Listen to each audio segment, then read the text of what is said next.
let's move on to the options that you've got for the actual cover itself. So there are 3 choices that you can go for. So the first up here is a standard printed hardback book cover. So you supply the artwork, we then print it onto 170 silk. It's laminated either matte or gloss lamination to the outside, and that then gets wrapped around the hardback case.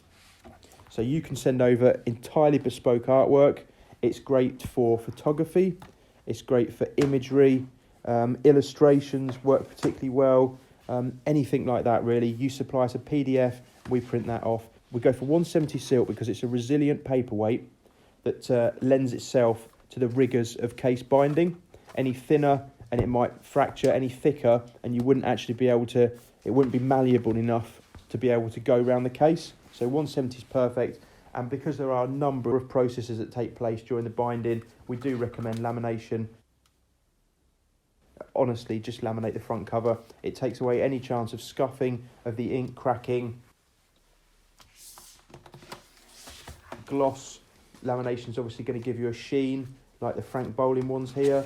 Matte lamination is obviously a lot duller. The images aren't going to jump off. It might make your text easier to read. Yeah, nice smooth surface matte lamination, but it doesn't have the shine that gloss does. So you've got first option there is a printed cover on your hardback book. If we have a look at this really beautiful book called Moonlit Shore, what Masuma's done on this one is he's actually put a pattern in the background and then he's spot UV varnished the stars, the shooting stars and the planets on there. So if you tilt it towards the light, you can actually see a slight shimmer. So spot UV varnish is the process of gloss varnishing certain sections of the cover, and then when you tilt it towards the light, they shine, especially when they're on a matte laminated background. There's a clear difference. So on the printed hardback books, you've got the option of all of the kind of premium options. So you can go for gloss spot UV varnish, or you can go for foiling.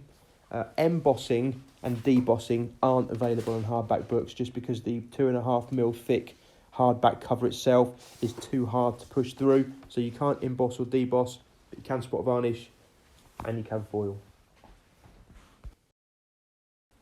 Next up is a linen or a fabric cover. Now we buy all of our bookbinding materials from Winter&Company, and here is an example of their Wibberline range.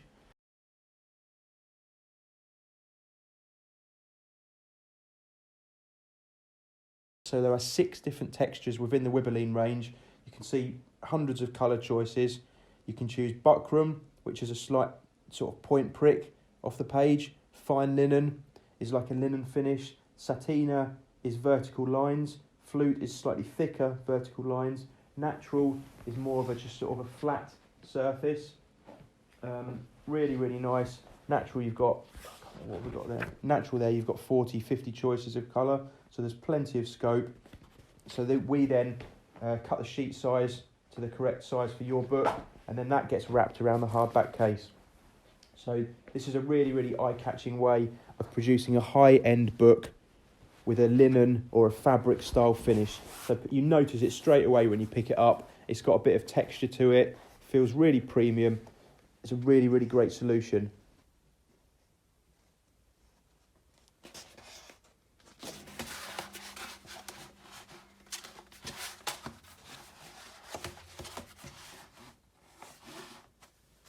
The textured cover just feels illustrious.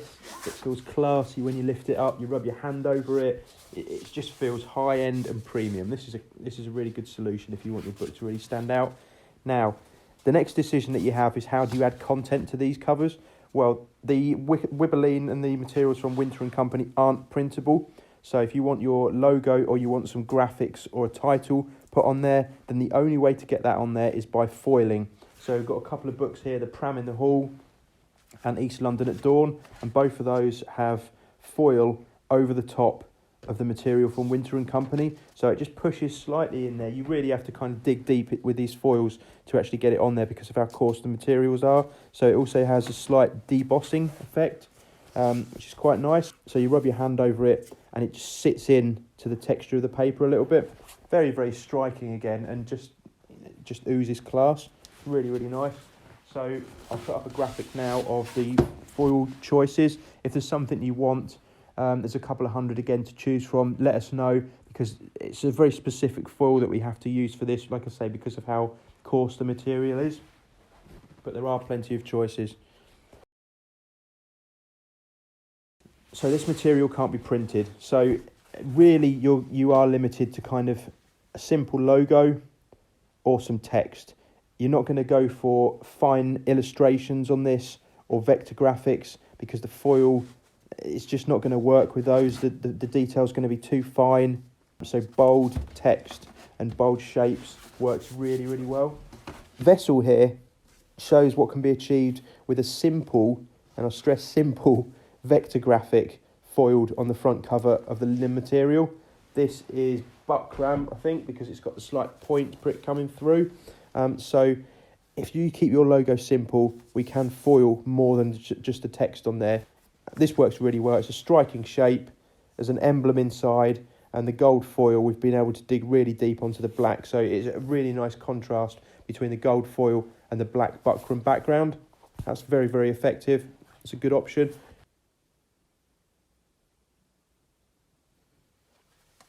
Just opening that one up as well while we've got this book to hand.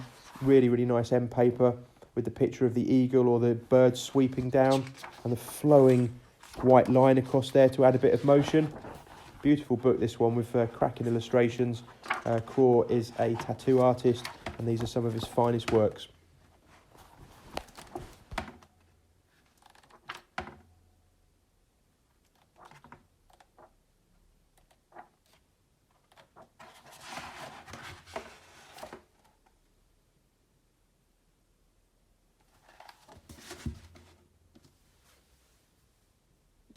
There is a third option that we can do, and that is to go for Colorplan from GF Smith. So Colorplan in itself has a slight texture as well, so that kind of does give a nod towards the linen and the material finish.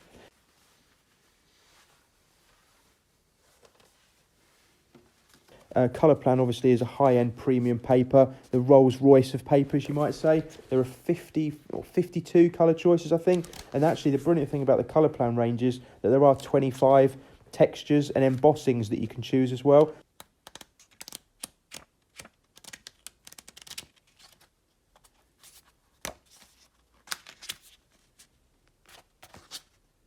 So you can go for Colorplan, choose one of the colours from their range, and then add their linen embossing over the top, and that again then solves the problem of having a high linen textured cover on your book.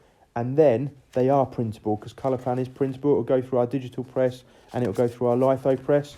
So we've got this awesome book here, Africa, and you can see that we've got a combination of foil on the title in gold foil, but then we've also got the elephant printed in black ink onto the I think it's vermilion red Colorplan background. And this is about as cool as it gets for a book cover. We've got the little dude, yes, slightly suspect subject matter, I think, this one, but the little dude with the helmet on is kind of squatting down behind the A.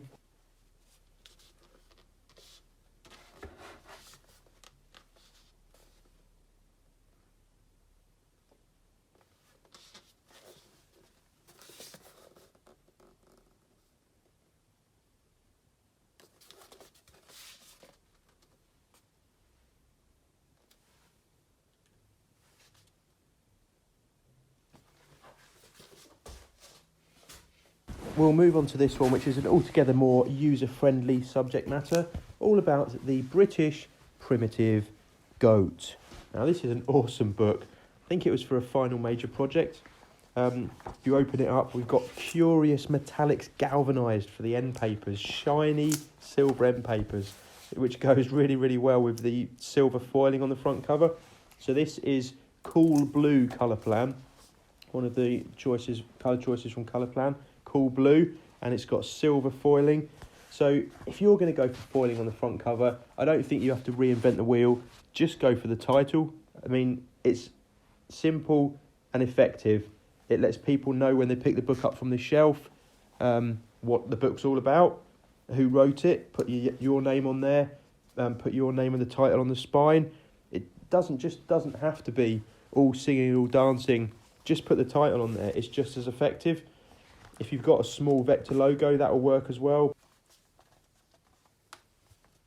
So when we open this one up, you've got, like I say, these awesome end papers onto curious metallic galvanised.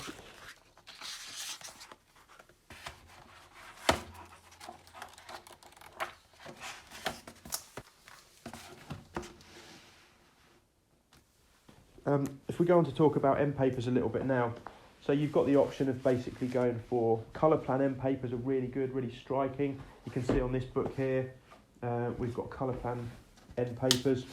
So the advantage of Colorplan is that because the paper's dyed that colour, the edge of the paper as well takes the colour. So you don't have a white edge, which just oozes class, looks more luxurious. Really, really nice way to do it. 52 or 50 colour choices from GF Smith on their Colorplan range. You open the book and straight away you're hit by the colour, which is great. Alternatively, you can print the colour. If you're a student and you're working to a budget for a final major project or a portfolio to hand in, then just print an all-over colour on the end papers. You will have the white edge, but it is going to save you realistically £100, £200, depending on the print run. Alternatively, how about go for a pattern on there? So if you've got a nice logo or you've got a graphic which you can pull from somewhere else in the book, why not tessellate that or repeat it on the end papers? So people open up the cover and straight away you go, oh wow, look at this cool pattern.